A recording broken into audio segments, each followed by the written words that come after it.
अस्सलामु अलैकुम वरहमतुल्लाहि वबरकातुहू। उम्मीद है अल्लाह पाक से कि आप लोग खैरियत से ही होंगे और अल्लाह पाक आप लोगों सबको सही रखे। दोस्तों, आपसे एक ज़रूरी बात करने के लिए आज हाज़िर हुआ हूँ। आप सबको मालूम ही है कि 2024 पार्लियामेंट का चुनाव हो रहा है। जो सब कोई अपनी अपनी पार्टी के लिए मेहनत कर रहे हैं। मुख्य रूप से यहाँ 3 पार्टियाँ हैं, एक बीजेपी प्लस, एक कांग्रेस प्लस और एक AIMIM। और तीनों के वो कैंडिडेट्स जो हैं उन सभी का नाम इस प्रकार है कि डॉक्टर जावेद साहब कांग्रेस से हैं और मास्टर मुजाहिद साहब JDU बीजेपी से हैं और अख्तरुल ईमान साहब AIMIM से उम्मीदवार बनाए गए हैं। प्रेजेंट में अभी जो सांसद हैं हमारे यहाँ किशनगंज लोकसभा में, ये डॉक्टर जावेद साहब हैं। इनसे पहले हज़रत मौलाना असरारुल हक कासमी साहब रहमतुल्लाह अलैह 2 बार सांसद रह चुके और मास्टर मुजाहिद साहब जो हैं कुटरा धामन से विधायक रह चुके हैं पूर्व में।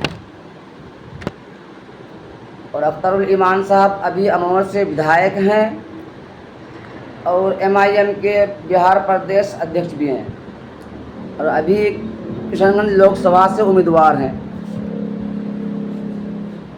तो ये जो जमहूरियत में इलेक्शन होता है, ये बहुत ही बड़ा त्यौहार समझिए इसको, और पर्व की तरह इसको मनाना भी चाहिए। इसलिए कि बाबा साहेब अम्बेडकर का संविधान ने हमें आपको ये इज़्ज़त दी है, ये मकाम दिया है कि आप जिसको चाहें उसको चुने, जो आपकी रहनुमाई करे, जो आपके इंसाफ और आपके हक़ के लिए बात करे, सोचे, दिल में आपके लिए मोहब्बत रखे, उसको आप अपने मर्ज़ी के मुताबिक चुनिए। सबको अधिकार है।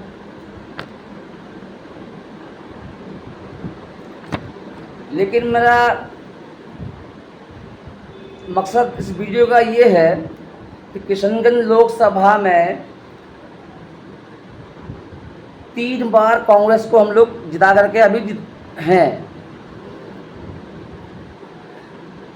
बीजेपी का कोई मतलब ही नहीं है, बीजेपी JDU का, इसलिए कि हम मुसलमान हैं और बीजेपी को हम सपोर्ट कभी नहीं कर सकते, इसलिए कि वो हमारा शरीयत को मिटाने की कोशिश करता है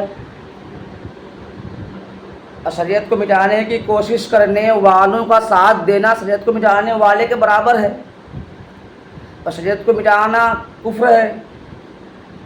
इसलिए मैं ऐसा कर सकता नहीं, इसलिए बीजेपी की बात करूँगा भी नहीं। ना बीजेपी को वोट दे रहा हूँ, ना उनकी बात करूँगा। बात मैं वोट दे रहा हूँ कांग्रेस प्लस को, मैं बात उसी की करूँगा। 15 साल हमने कांग्रेस को रख के देखा।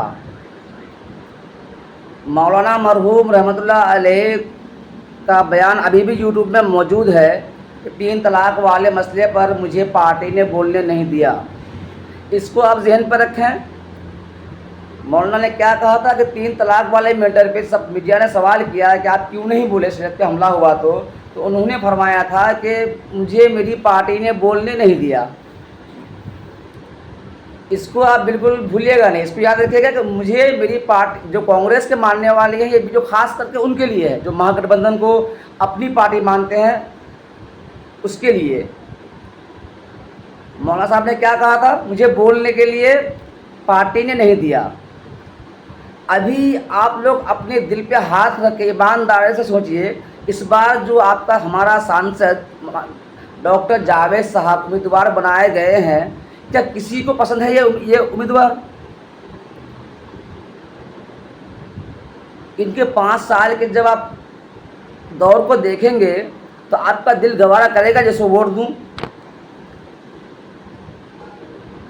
कितना क्या कोरोना काल आया, क्या क्या हो गया, 5 साल तक देखे भी नहीं। अभी भी ऐसा है, कुछ लोग जानते भी नहीं कि हमारा सांसद कौन है।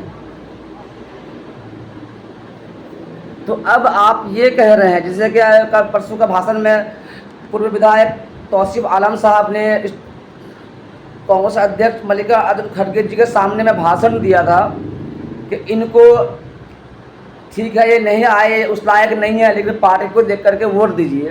तो मैं आपसे एक बात पूछता हूँ मिसाल के तौर पर, क्या अपनी बेटी के शादी जो हम लोग कराएंगे तो दूल्हे को देखकर या दूल्हे का बाप को देखकर? जब हमारा एमपी सही होगा ही तो पार्टी लेके क्या करेंगे हम? हमारे एमपी के मुंह में जुबान नहीं होगी तो हम पार्टी लेके क्या करेंगे आखिर?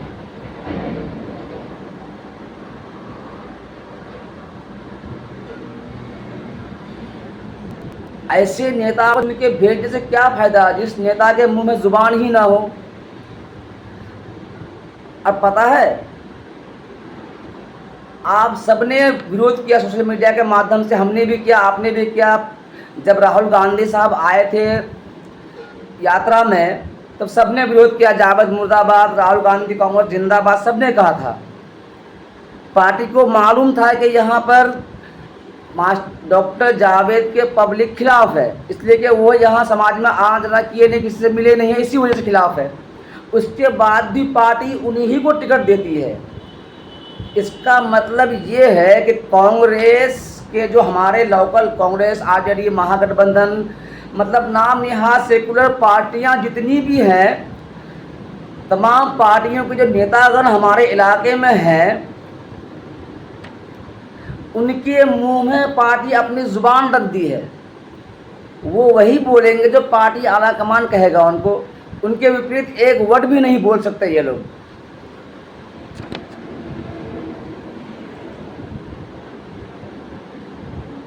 और हर दौर में ऐसा होते आया है और ऐसा क़यामत तक होगा। ऐसा नहीं कि इस अभी नया कुछ हो रहा है, बस सोचने और समझने की बात है सिर्फ। इन लोगों के ज़रिए कांग्रेस ने हमें पूरा मुसलमान क्षेत्र जहाँ भी अल्पसंख्यक की आबादी ज़्यादा है, उस तमाम क्षेत्रों में कांग्रेस ने ये समझा है कि ये मेरा गुलाम है। वो कैसे मैं साबित करके बता रहा हूँ आपको। अभी कांग्रेस समझती है कि किशनगंज के अवाम हमारा गुलाम है। जब पब्लिक ने विरोध किया तो पार्टी ने चेंज नहीं किया, इसका मतलब वही हुआ ना, वो कह रहे हैं कि ये हमारे गुलाम है और हमको उसी को थोपा जिसका हम विरोध कर रहे हैं, जबकि कांग्रेस के पास एक से एक दिग्गज नेता है। तो इसीलिए आपसे रिक्वेस्ट है, जब आपको पार्टी गुलाम समझ रही है, आपके मर्जी के मुताबिक काम नहीं कर रही है, तो आपको भी चाहिए कि ऐसी पार्टी को एक बार ठुकरा करके देखिए, आप उनसे दूरी बनाइए, आप अख्तरुल ईमान को सपोर्ट कीजिए। ऐसा करेंगे तो कल जाकर के आप वो जो कहेगा वो नहीं होगा, जो आप कहेंगे वो करेंगे। कब तक उनके भरोसे हम लोग अपने क्षेत्र को रखेंगे?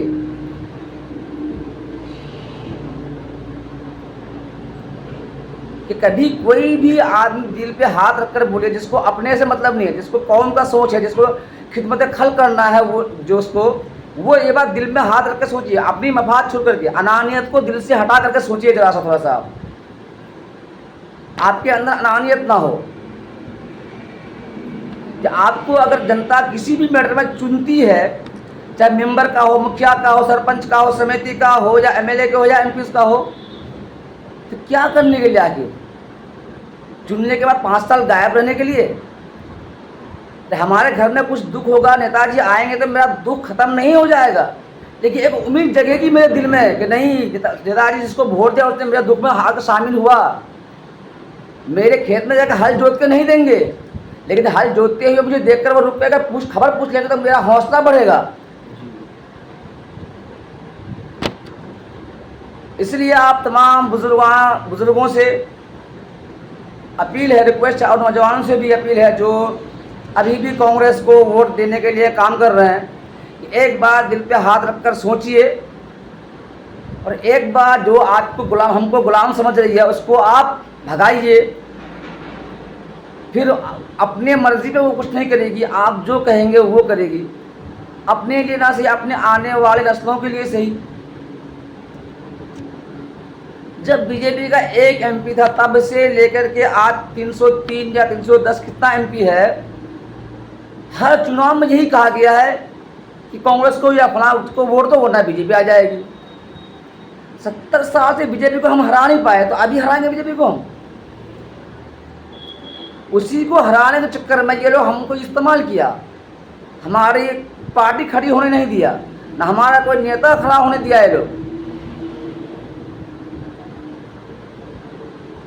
इसलिए आप तमाम से अपील है, सोचिए समझिए। 2024 का लोकसभा का चुनाव बहुत अहम है, एक एक वोट की अहमियत है। कि ऐसा ना हो जाए कि हम लोग इधर उधर चले जाएं और जिसको नहीं चाह रहे हैं वो आ जाए। एक बात दिल पे हाथ रख के सोचिए और अख्तरुल ईमान साहब पतंग छाप के निशान पर वोट कीजिए, बिस्मिल्लाह पढ़ के वोट कीजिए। आपका एक वोट का सिला अल्लाह पाक दुनिया में ना सही आखिरत में ज़रूर देगा। अगर दिल में खिदमत खल्क हो तो